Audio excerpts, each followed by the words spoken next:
chào tất cả mọi người, chào mừng mọi người đến với kênh YouTube của mình Crochet by Trang My. Và trong cái video ngày hôm nay thì mình sẽ hướng dẫn các bạn cách móc một cái chiếc móc treo hình vòng nguyệt quế xinh xắn như này nhá, trông rất là mộc mạc và nhẹ nhàng, dành cho bạn nào thích kiểu vintage một chút ấy ạ. Và nó cũng rất là dễ luôn ạ. Nguyên liệu để mình sử dụng cho hướng dẫn này đó là sợi len cúc tần ạ. Kim móc là kim 2.5 nhá. Mình dùng đến kéo, kim khâu, hạt trang trí và nơ nữa nhá. Đầu tiên thì các bạn sẽ móc giúp mình 51 mũi bính ạ. Các bạn tạo mũi bính 4 5 6 7. Tương tự như vậy các bạn móc cho đến khi mình được 51 mũi ạ. Hàng họa tiết các bạn sẽ bỏ qua cái mũi bính ở gần kim móc nhé. Mình móc bắt đầu từ mũi bính tiếp theo, và mỗi một cái mũi bính này thì các bạn sẽ móc là 3 mũi nửa kép.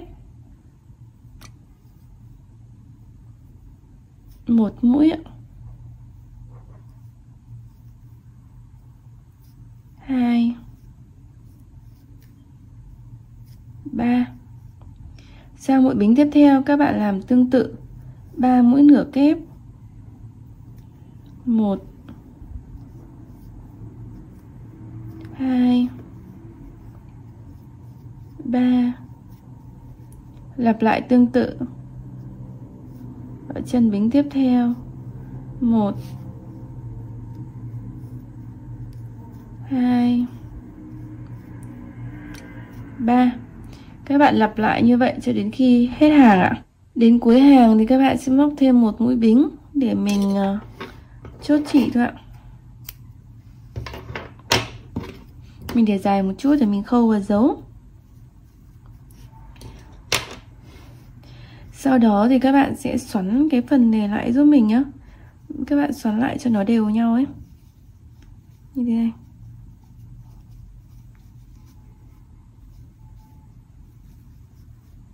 Cứ như vậy các bạn sẽ xoắn cho đến hết để nó thành một cái hàng đều nhau như thế này. Các bạn xoắn nhỏ cái đường này nhá, để cái vòng quế của mình nó được to và chắc ạ. Sau đó nó sẽ nối lại và như thế này. Các bạn sẽ chuẩn bị một sợi chỉ khác này. Các bạn để cái phần chỉ dài nhá, do mình sai một chút xíu nên cái phần này nó bị ngắn.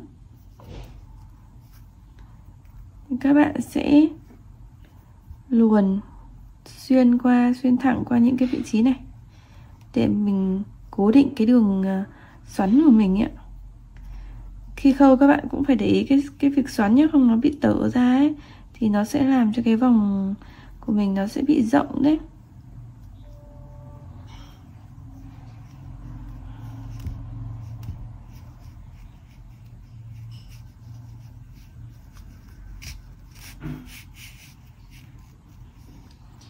Cứ như vậy mình lại luồn tiếp.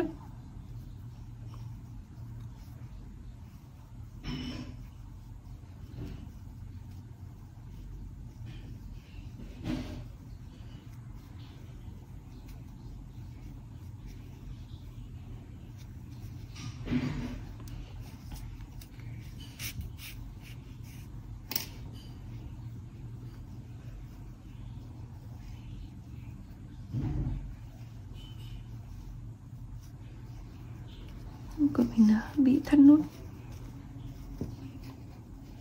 không có gì ấy, chỉ là mình xoắn qua nó bị thắt nút thôi. Mình sẽ có một cái đường như thế này.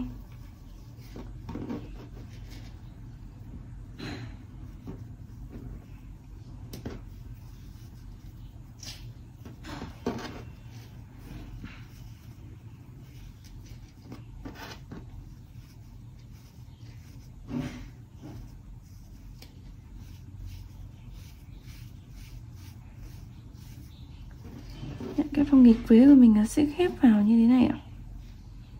Và các bạn sẽ buộc cố định cái điểm này lại nhé.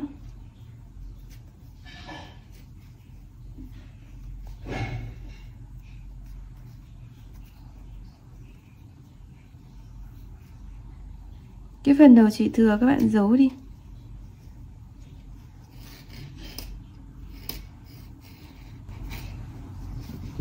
Phần dây thừa này thì mình sẽ luồn qua hạt để trang trí nhá, và cũng làm dây treo luôn ấy. Các bạn gắn nơ trang trí lên trên phần này để mình cũng che đi nữa là hoàn thiện xong. Chúc các bạn thành công nhé. Và đừng quên like, share và subscribe kênh YouTube của mình Crochet by Trang My nếu các bạn thích cái video của mình. Cảm ơn các bạn rất là nhiều ạ.